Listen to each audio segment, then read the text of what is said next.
ఏపీలో మరో 2 రోజుల్లో స్విగ్గీ, జొమాటో బంద్. ఇరాన్ యుద్ధం, గ్యాస్ కొరత నేపథ్యంలో ఏపీ హోటల్స్ అసోసియేషన్ నిర్ణయం. ముందు డిస్కౌంట్స్, తర్వాత స్విగ్గీ, జొమాటో. ఆపై ప్రతి సోమవారం హోటల్స్ బంద్. ఈ రోజున విజయవాడ హోటల్ అసోసియేషన్ కార్యవర్గ సమావేశం ముఖ్యంగా గ్యాస్ కొరత మీద, కమర్షియల్ గ్యాస్ కొరత మీద ఈరోజు మేము సమావేశం అవడం జరిగింది విజయవాడ అసోసియేషన్ ఆఫీస్లో. దీని మీద మేము అంటే ఈ గ్యాస్ కొరతని అధిగమించడానికి, రెస్టారెంట్లకి ఇబ్బంది లేకుండా చేయడానికి ఏం చేయాలనే దాని మీద కొన్ని నిర్ణయాలు మేము తీసుకున్నాం.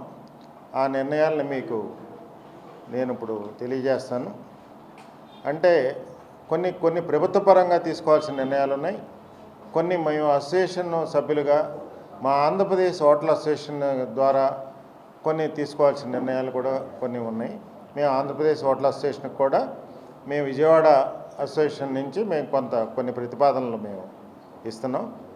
వాటిలో ముఖ్యంగా ఏంటంటే మనకి గ్యాస్ వినియోగం, ప్రధానంగా కమర్షియల్ గ్యాస్ వినియోగం ఎంతో కొంత తగ్గించుకుంటేనే ఇప్పుడు ఈ కొరతను అనేదాన్ని అధిగమించగలం. ఎందుకంటే సప్లైలో కొరత ఉంది కాబట్టి మనం వినియోగంలో కూడా ఎంతో కొంత మనం తగ్గించి వినియోగించాల్సిన ఆవశ్యకత ఏర్పడింది. అందువల్ల మేము ఆ వినియోగం తగ్గడానికి ఏ రకమైన చర్యలు తీసుకోవాలి అంటే, ఫస్ట్ మేము స్విగ్గీ, జొమాటో ఆన్లైన్ వ్యాపారాలు ఉన్నాయి. ఈ ఆన్లైన్ వ్యాపారంలో విపరీతమైన డిస్కౌంట్లు ఇచ్చి అంటే ఆ డిస్కౌంట్లు ప్రతి రెస్టారెంట్ నష్టపోయే విధమైన డిస్కౌంట్లు ఇచ్చి కొంత వ్యాపారాన్ని, అంటే లేని వ్యాపారాన్ని కూడా వాళ్ళు తీసుకురావడం జరుగుతుంది. మొదటి విడతగా మేము ఆంధ్రప్రదేశ్ హోటల్ అసోసియేషన్కి కానీ, మా ఆంధ్రప్రదేశ్లో ఉన్న రెస్టారెంట్ యజమానులందరికీ మా విజయవాడ అసోసియేషన్ ద్వారా చేస్తున్న విజ్ఞప్తి ఏంటంటే, ఫస్ట్ విడతగా మొత్తం డిస్కౌంట్ అనేదాన్ని అసలు పూర్తిగా కట్ చేయటం. దానివల్ల ఏంటంటే కొంత ఆర్డర్లు తగ్గిపోతాయి. దాని ద్వారా ఒక 10% వ్యాపారం తగ్గడానికి అవకాశం ఉంది. దాని తగ్గడం వల్ల మన గ్యాస్ వినియోగం కూడా అంతే విధంగా సేవ్ అవుతుంది. మేము తర్వాత రెండో స్టెప్ మా చర్య ఎలా ఉంటుందంటే, మేము పూర్తిగా అసలు స్విగ్గీ, జొమాటోల్ని ఆపేయటం, ఆన్లైన్ వ్యాపారాన్ని పూర్తిగా బంద్ చేయటం. బంద్ చేస్తే దానివల్ల ఆల్మోస్ట్ మీకు 25 to 30% వ్యాపారం మాకు, అంటే రెస్టారెంట్ వ్యాపారాలు తగ్గుతాయి. దానివల్ల కమర్షియల్ గ్యాస్ వినియోగం తగ్గుతుంది. మూడో విడతగా అంటే ప్రతి 2-3 రోజులకు మేము దీన్ని సమావేశం అయ్యి స్టెప్ బై స్టెప్ చర్యలు తీసుకోవాలని అనుకున్నాము. మూడో విడతగా ఏంటంటే ప్రతి సోమవారం రెస్టారెంట్లన్నీ పూర్తిగా మూసేయండి. కంప్లీట్ రాష్ట్ర వ్యాప్తంగా ప్రతి సోమవారం నాడు రెస్టారెంట్లన్నింటినీ మూసివేయటం. అంటే ఇక అసలు ఏ రకమైన కన్జంప్షన్కి అవకాశం లేకుండా వీక్లీ ఒక హాలిడే ప్రకటిస్తే మనం అంటే కొంత వినియోగాన్ని సేవ్ చేసుకున్నట్టు అవుతుంది. ఒక 15%, 20% వినియోగాన్ని మనం సేవ్ చేసుకున్నట్టు అవుతుంది.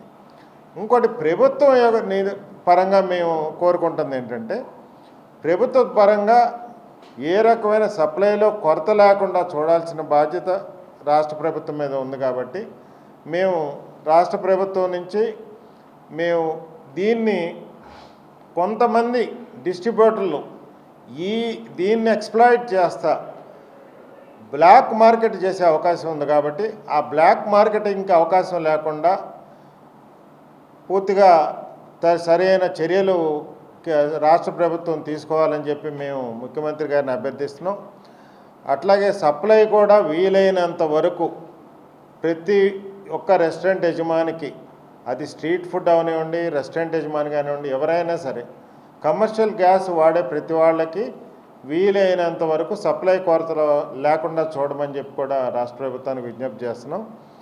ఇంకొకటి, మేము అసలు రెస్టారెంట్ రంగం అంటే హాస్పిటాలిటీ రంగం అత్యంత ఎక్కువ రెవెన్యూ ప్రభుత్వానికి, కేంద్ర ప్రభుత్వానికి కానీ రాష్ట్ర ప్రభుత్వానికి కానీ రెవెన్యూ పరంగా ఎక్కువ రెవెన్యూ కంట్రిబ్యూషన్ ఇస్తున్న రంగం హాస్పిటాలిటీ రంగం. మీరు ఒక కృష్ణా జిల్లా తీసుకుంటే హాస్పిటాలిటీ రంగం మీద 60% రెవెన్యూ వస్తుంది మన ఎన్టీఆర్ జిల్లాలో. ఇట్లా మన స్టేట్లో వచ్చే కంట్రిబ్యూషన్లో మా హాస్పిటాలిటీ రంగం నుంచి వచ్చే కంట్రిబ్యూషన్ చాలా ఎక్కువ. అట్లాగే కేంద్ర ప్రభుత్వానికి కూడా అదే రకంగా వస్తుంది. కాబట్టి హాస్పిటాలిటీ రంగాన్ని ప్రాధాన్యత రంగంగానే గుర్తించి దీనికి సప్లై కూడా ఎక్కడా లోపం లేకుండా చూడాల్సిన బాధ్యత రాష్ట్ర ప్రభుత్వం మీద కేంద్ర ప్రభుత్వం మీద కూడా ఉంది. అదొకటే కాకుండా హయ్యెస్ట్ ఎంప్లాయ్మెంట్ ఉన్న రంగం కూడా హాస్పిటాలిటీ రంగమే. ఎంతోమంది కార్మికులు దీని మీద ఆధారపడి జీవిస్తున్న వాళ్ళు ఉన్నారు. వాళ్ళందరూ కూడా రోడ్డు మీద పడే పరిస్థితి ఉంది. కాబట్టి అది కూడా ఆ అంశాన్ని పూర్తిగా పరిగణించమని కోరుతున్నాం.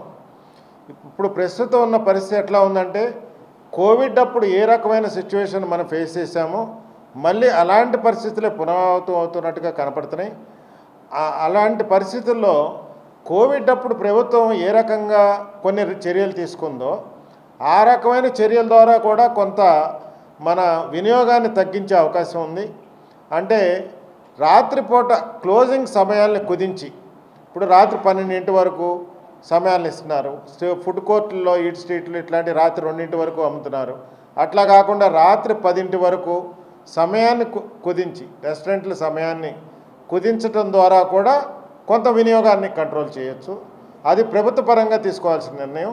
అది కూడా ఆ విషయం మీద కూడా ముఖ్యమంత్రి గారు తదితర అధికారులందరూ కూడా దృష్టి పెట్టి సమయాన్ని కుదించడం ద్వారా కూడా కొంత వినియోగాన్ని, అది ఎవరికైనా ఒకటే సమయం, అది స్ట్రీట్ ఫుడ్ అవ్వచ్చు, ఒక హోటల్ అవ్వచ్చు, స్టార్ హోటల్ అవ్వచ్చు, ఎవరికైనా కానీ ఒకటే సమయాన్ని క్లోజింగ్ టైమింగ్ అనేది తగ్గించడం ద్వారా కూడా కొంత వినియోగాన్ని తగ్గించే అవకాశం ఉంది. ఆ విషయం మీద కూడా ప్రభుత్వాన్ని ఆలోచించమని విజ్ఞప్తి చేస్తున్నాం.